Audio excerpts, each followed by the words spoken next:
This is Eyewitness News with Sylvia Perez, Dick Johnson, Brad Palmer with sports, plus Tim Weigel live at the Bears game, and the Avalos with weather, and the Eyewitness News team. This is Eyewitness News. Good evening, everyone. The Bears looked sharp early on, but failed to hold the lead against the Kansas City Chiefs at Soldier Field tonight. They dropped their second straight preseason game. The final score was 22-17. Channel 7's Tim Weigel is live at Soldier Field with the post-mortem. Tim?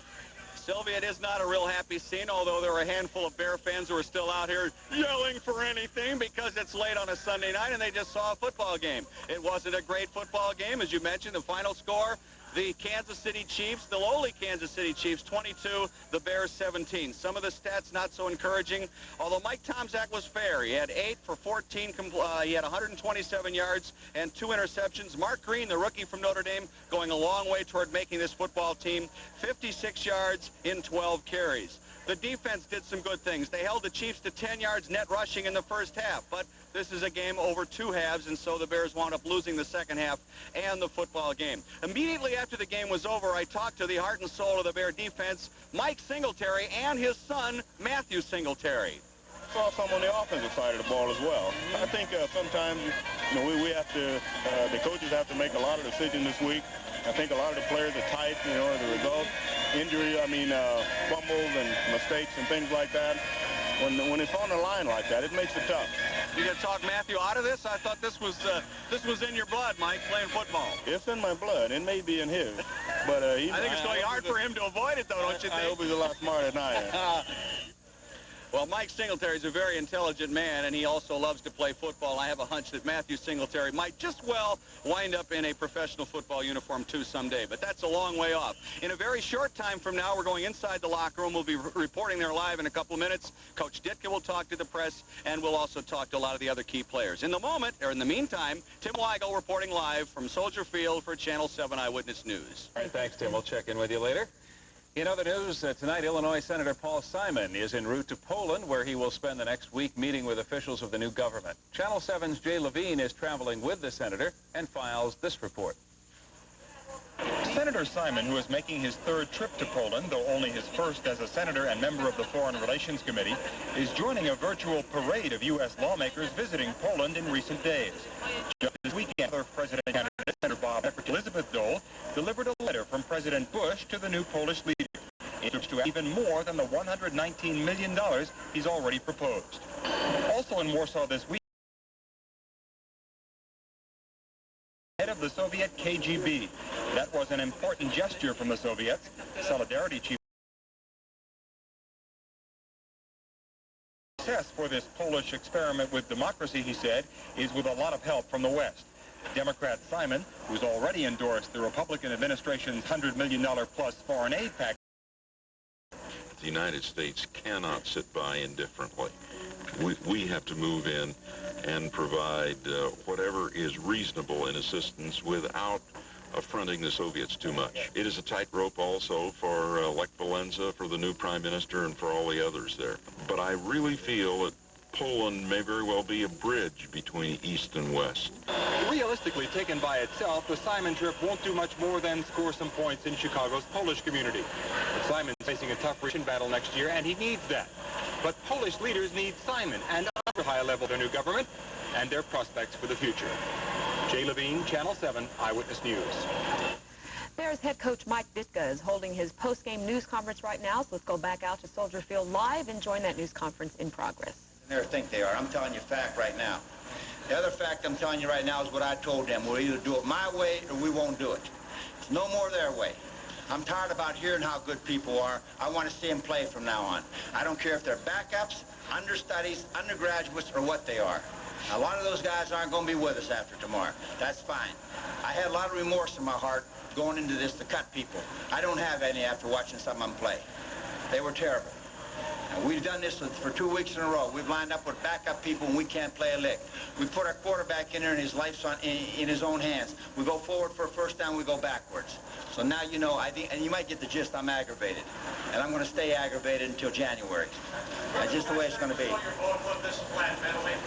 They weren't flat mentally, they just think. Coach, it seemed that the first unit played pretty good in the first half. Pretty good. good isn't good enough. Pretty good will get you about 8-8. We don't want any pretty good football teams around here. We had pretty good football teams around here back in the old days. We don't have any of them. Either we're going to play the game the way it's supposed to be played, or we aren't going to play it, period. We'll find somebody who wants to, regardless of what their names are and what their reputations are. Are the quarterbacks a victim of this drought, or are they part of it?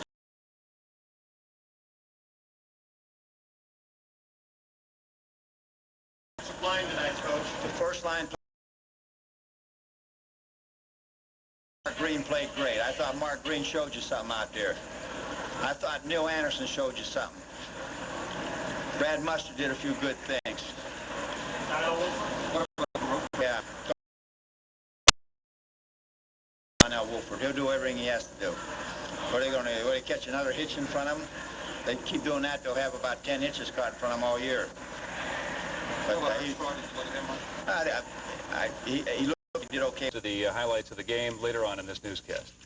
In other news, the all-out war against the drug lords of Colombia is breeding more violence and threats, and officials warn there is only more pain and suffering ahead. Earlier today, several government-owned banks in the cocaine trafficking center of Medellin were bombed. The drug cartels declared total war against the Colombian government after reinstated an extradition treaty with the U.S. The violence has prompted the State Department to put out too much. The Grave has held the job for less than a month. She is said to be under protective custody here in the U.S. Sylvia, someone's dream of becoming a millionaire has come true tonight. That person is holding the only winning ticket in last night's Illinois Lotto jackpot, and it's worth $42 million. The lucky numbers, which were picked last night, are 6, 9, 33, 40, 51, and 54. The winning ticket was sold in the Chicago area, and its owner will pocket over $2 million a year for the next 20 years. Lottery director Sharon Sharp says this is the largest single payoff ever in the state and one of the biggest in the country. There was a woman who won in Florida, I think, at $55 million last year, a Pennsylvania winner for 46, and this might come in number 3. I'm not sure, but it just might. Previously, the highest single winner in Illinois was Mike Witkowski, who won $40 million in 1984. Investigators at O'Hare are trying to determine why a taxiing jet struck a runway worker yesterday. We'll have that story after a break. And we'll tell you about a protest in Chicago by a group of handicapped commuters. Investigators from several federal agencies tonight are looking into an accident at O'Hare Airport yesterday that critically injured airline mechanic Hope Llewellyn. Keith Bromry has more. Doctors say 22-year-old Hope Llewellyn is holding up well despite the critical injury that will in all likelihood change the rest of her life. The left leg is fixed and stabilized. Fortunately, we were not able to completely stabilize and keep all of the leg. It was late yesterday afternoon when Ms. Llewellyn's legs were crushed beneath the tires of this huge jetter, which she was helping to direct into a parking spot in a remote area at O'Hare Airport. Witnesses say the young woman dropped her ear protectors, and when she reached down to retrieve them, the plane, which was being pushed backward by a parking vehicle, rolled over her legs. Most of the aircraft mechanics and baggage handlers reached Hopi. She was really athletic. She was in softball, basketball, and volleyball and track and field. She's a really nice person, got along with everybody. Airline ground crews here say they normally don't see their jobs as being all that dangerous. However, they do say yesterday's accident clearly demonstrates that you have to be careful out here. Keith Bromry, Channel 7 Eyewitness News. Doctors now say Hope Llewellyn is awake and in remarkably good spirits despite her injuries. Sylvia? Let's go back out now to Soldier Field, and Tim Weigel has a guest joining him now. Tim? Sylvia, you just heard Coach Mike Ditka excoriate the Bears from top to bottom, but one guy whose performance he could not really criticize, fullback Brad Mustard, who got the two Bear touchdowns, and you never like to perform well in a losing cause, but from a personal standpoint, you had to be gratified about some of the things that happened today, Brad. Well, personally, I did some good things, but, you know, I still need a lot of work, and so does this team, and, you know, that's what you practice for, and hopefully we'll, you know, get better in practice and get ready for the opening game. Well, we'll run some of the videotape. Mike Tomczak was